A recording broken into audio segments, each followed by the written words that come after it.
আজকের ভিডিওতে আমরা দেখব কিভাবে আমরা অটো স্কেলিং এর ফিচারটা আমরা আমাদের কুবারনেট প্রজেক্টের মধ্যে অ্যাপ্লাই করতে পারি। সো এখানে অলরেডি একটা কুবারনেটের লারাভেল অ্যাপ্লিকেশন রান করা আছে, যেটার মধ্যে একটা ডিবি কন্টেনার আছে, একটা লারাভেল কন্টেনার, একটা ইঞ্জিনিয়াস কন্টেনার, একটা রেডিস কন্টেনার। ওকে, এবং এই সাইটটা এইখানে রান করা আছে। সো এই সাইটটা প্রপারলি কাজ করতেছে। তো আমি তো এটা কোডের মধ্যে যে কোডটা ভিএস করে ওপেন করা আছে। সো ভিএস করে আমরা অলরেডি এই প্রজেক্ট নিয়ে আগে কথা বলেছি। সো বেসিক্যালি এখানে একটা লারাভেলের ইমেজ নিয়ে একটা পড ক্রিয়েট করেছে এবং একটা লারাভেল সার্ভিস। তো দেন আমাদের এনজিনিয়াসের একটা ইমেজ নিয়ে একটা এনজিনিয়াস পড ক্রিয়েট করেছে, এনজিনিয়াসের সার্ভিস। তো এখানে মাইস্কুয়েলের এবং রেডিসের আরও দুটি ডিপ্লয়মেন্ট ছিল, as it is same image নিয়ে কাজ করেছে। তো এই বেসিক্যালি এই অপশনগুলি আমি আগের ভিডিওতে ডিসক্রাইব করেছি। তো আমরা জাস্ট আজকে দেখবো যে কীভাবে বেসিক্যালি আমরা অটো স্কেলিংটা অ্যাড করতে পারি।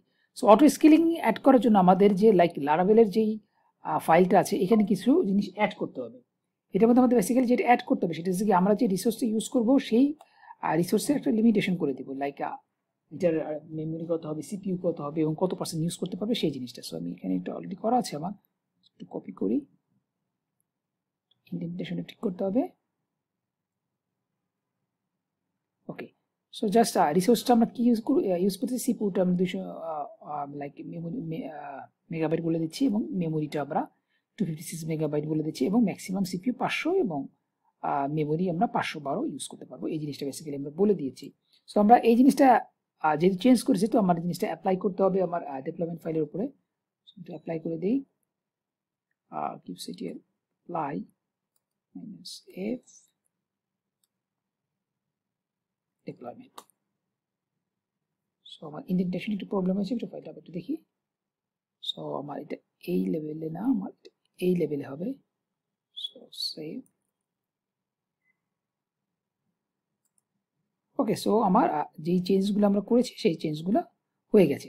সো তাহলে আমরা কি বলে লারাভেল অ্যাপের মধ্যে যে জিনিসটা চেঞ্জ করা দরকার আমরা সেটা করে ফেলছি। এরপর আমাদের বেসিক্যালি এই যে লারাভেল প্রজেক্টটা যে কাজ করবে, এটার জন্য আমার এই মিনিকিউবের মধ্যে যেটা আমি ইউজ করতেছি, মিনিকিউবের মধ্যে কিছু ফিচার বা ফাংশন বা প্যাকেজ ইনস্টল করে দিতে হবে, যাতে মিনিকিউব এইটার রিসোর্সের যে ম্যাট্রিক্সগুলো সিপিইউ অথবা মেমোরি যে পরিমাণ ইউজ হচ্ছে সেটা মনিটর করবে। সো এটার জন্য আমাদের বেসিক্যালি যেটা করতে হবে, ঠিক আছে, মিনিকিউব আমার অ্যাড অনস এনেবল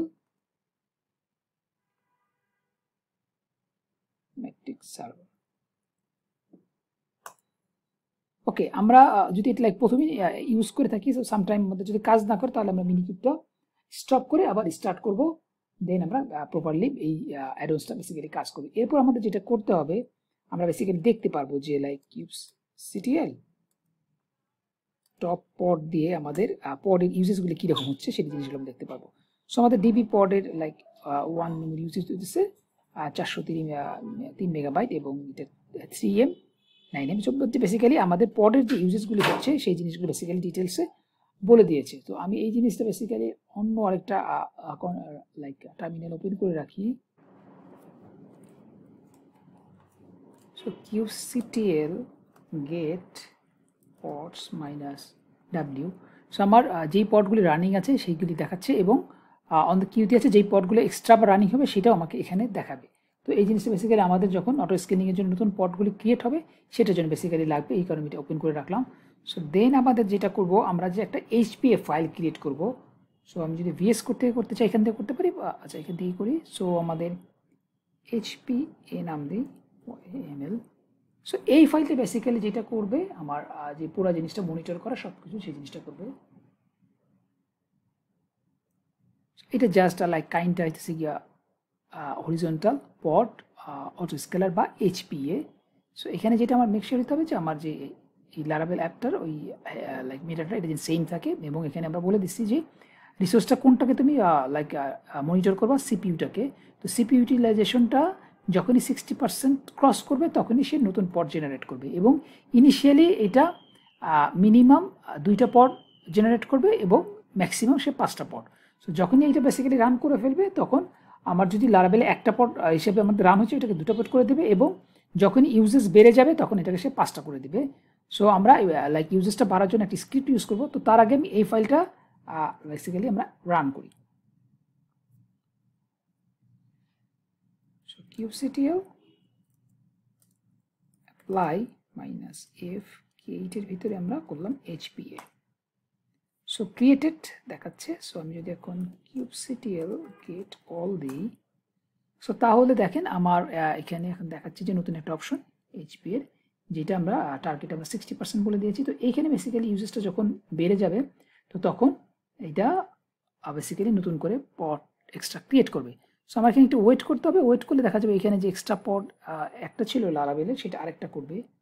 একটু ওয়েট করি। সো দেখেন এখন দেখাচ্ছে যে দুইটা পড বেসিক্যালি, এটা লাইক মাত্রই 12 সেকেন্ড হয়েছে, রান হয়েছে।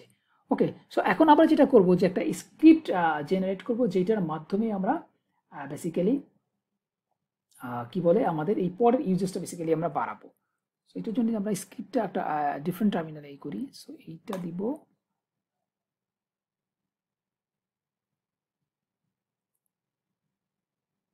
এই কমান্ডটা। সো এইটা নতুন করে জাস্ট প্রোগ্রাম রান করতেছে। তো আমি যদি এখন এইটার মধ্যে যাই, যেই স্ক্রিনটা আমি দিয়েছিলাম kubectl গেট পড, যে রানিং যে পডগুলো আছে সেগুলো দেখাবে। সো দেখেন এখানে লাইক এই জেনারেটরের জন্য সে পড রেডি করেছে এবং লারাভেলের জন্য সে এক্সট্রা কিউতে রেখে দিয়েছে পড রান করার জন্য। সো আমি যদি এখন এখানে যাই, সো kubectl গেট দেই, তো স্টিল এখানে আননোন ছিল, এখন 0% আসছে। তো এইটা বেসিক্যালি কিছুক্ষণ ওয়েট করলে এটা লাইক ইউজটা বেড়ে যাবে, লাইক 120+ সামথিং হয়ে যাবে গা। সো এখানে দুইটা পডই আছে, তো আমাদের কিছুক্ষণ বেসিক্যালি ওয়েট করতে হবে এটা হওয়ার জন্য। সো দেখেন আমাদের সিপি ইউজেসটা 48% হয়ে গেছে। সো আমরা আর একটু ওয়েট করি। সো যখনই বেসিক্যালি 60%টা ক্রস করবে তখনই বেসিক্যালি নিউ পডগুলো জেনারেট হবে।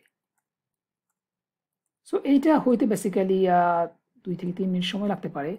সো আমরা একটু ভিডিওটা পজ দিই, যখন এটা বেড়ে যাবে তখন আমি আবার আনপজ করছি। সো আমি অ্যারাউন্ড 2 মিনিটের মতো ওয়েট করেছি। তো আমি এখন যদি লাইক kubectl গেট আবার দিই, তাহলে দেখি যে আমাদের লাইক সিপিইউ পার্সেন্ট 131 হয়েছিল, যেটা আগে 48% ছিল।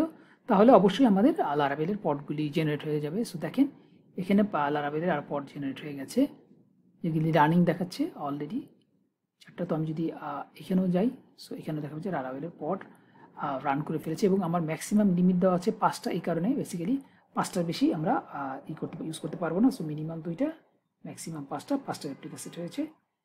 So around 3 minute something use হচ্ছে। সো আমি যদি অ্যাপ্লিকেশনটার মধ্যে যাই, সো দেখি কোনো লাইক প্রপারলি কাজ করতেছে কিনা, রিফ্রেশ দিই। আমি যদি রেজিস্টারে যাই, একটা অ্যাকাউন্ট ক্রিয়েট করি, d7 @।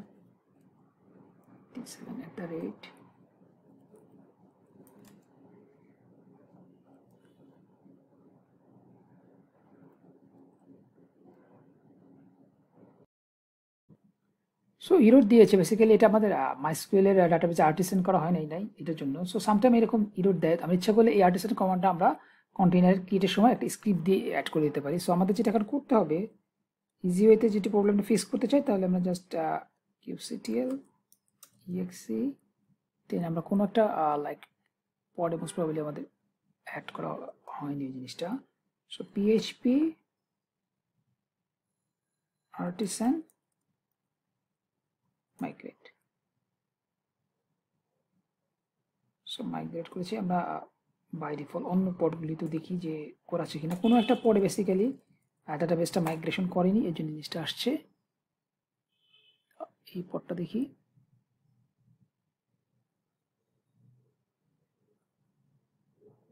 এইটাতে অলরেডি দেখেন মাইগ্রেট করাই আছে। যদি আরেকটা পডে যাই,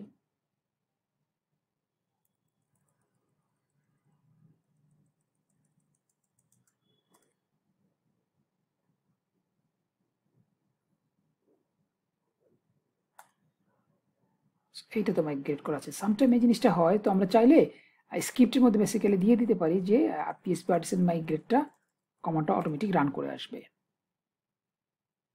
4 নাম্বারটা কোনটা দেখলাম আমরা লাস্টে, সিজে। সো 4 নাম্বারটা দেখি, জাস্ট মেক শিওর, আমি মোস্টলি শিওর যে ওই একটা পডই বেসিক্যালি রান হয়নি। সো এইটা বেসিক্যালি হচ্ছে, আর প্রথমটা তো অবভিয়াসলি আগেই ছিল। সো আমি যদি এখন পেজটা যাই, শুড বি আসা উচিত। সো দেখেন পেজটা এসে পড়েছে। সো এইটা বেসিক্যালি লাইক ওই মাইগ্রেট কমান্ডটা মাঝে মধ্যে নেয় না। তো এই কারণে আমরা ইচ্ছা করি স্ক্রিপ্টের মধ্যে দিয়ে আসতে পারি। সো তাহলে দেখেন আমাদের লাইক বেসিক্যালি অটো স্কেলিংয়ের মাধ্যমে লাইক আমাদের পেজটা প্রপারলি কাজ করতেছে। আমি যদি রিফ্রেশ দিই এভরিথিং সব কিছু ঠিক থাকবে। সো আমরা অলরেডি রেডি ইউজ করে আসছি নেক্সট প্রজেক্টে। সো আমাদের লাইক ওয়েবসাইটে প্রপারলি কাজ করতেছে। তো আমরা যদি এখন বেসিক্যালি কোডের মধ্যে যাই, এখন কোডের মধ্যে যাই, সো আমাদের এই অবস্থা ছিল। আমরা kubectl git all দিই। সো আমাদের 5টা পরে রানিং আছে। সো আমরা এখন যেটা করব আমাদের ইউজেসটা ডাউন করে দেবো। তো ডাউন করার জন্য বেসিক্যালি আমরা স্ক্রিপ্টটা ক্যান্সেল করে দেবো। কন্ট্রোল সি দেন এক্সিট। আমরা ওইটা আমি পর থেকে বের হয়ে গেলাম। সো এখন যেটা করবে ও করবে কি এইটি ওই লোড জেনারেটর যেটা আমরা করলাম স্ক্রিপ্টে সেটা টার্মিনেট করতে থাকবে এবং লাইক কতক্ষণ ওয়েট করবে। ওয়েট করার পর যখনই এটা ইউজেস অলরেডি কমা শুরু করছে 47, তো যখনই মনে করেন ইউজেস আস্তে আস্তে কমতে থাকবে তারপর সার্টেন টাইম পর এই এক্সট্রা যে পটগুলি ছিল এক্সট্রা 3টা পট সেই পটটাকে সে টার্মিনেট করে দেবে। সো এই প্রসেসটা হওয়ার জন্য আমার অ্যারাউন্ড 6-7 মিনিট ওয়েট করতে হবে। তো ভিডিওটা আমি একটু পজ দিচ্ছি। সো অ্যারাউন্ড আমি 7-8 মিনিট ওয়েট করেছি। তো আমি এখন যদি আপ দিই, সো দেখতে পাচ্ছি CP% 0 হয়ে গেছে এবং আমাদের পট 2টা রানিং আছে। তো আমি যদি ওইখানেও যাই, সো দেখেন সবগুলো পট বেসিক্যালি টার্মিনেট করে দিয়েছে। ওকে, সো তাহলে যদি ওয়েবসাইটটা আমি যদি যাই, এটা বেসিক্যালি প্রপারলি কাজ করবে। রিফ্রেশ দিই, দেখেন ওয়েবসাইট ঠিকমতো কাজ করতেছে। সো তাহলে আমরা যেটা দেখলাম যে আমরা লাইক কুবারনেটিসের মধ্যে আমরা অটো স্কেলিং ইউজ করে খুব ইজি ওয়েতে আমাদের ওয়েবসাইটটাকে লাইক স্মুথলি রান করাইতে পারি। যখন ইউজ বেড়ে যাবে অটোমেটিক্যালি পট ক্রিয়েট করবে, যখন ইউজেস কমে যাবে তখন অটোমেটিক্যালি পটটা ডাউন করে দেবে। সো এইটা ছিল বেসিক্যালি আজকের ভিডিও। তো আশা করি ভিডিওটা আপনাদের ভালো লাগবে। তো ভিডিওটা ভালো লাগলে আপনারা অবশ্যই চ্যানেল সাবস্ক্রাইব করবেন এবং ভিডিওটাকে লাইক করবেন। নেক্সট ভিডিও তাহলে আমরা AWS বা DevOps অন্য কোনো টপিক্স নিয়ে কথা বলবো। সেই পর্যন্ত আপনারা ভালো থাকেন। আল্লাহ হাফেজ।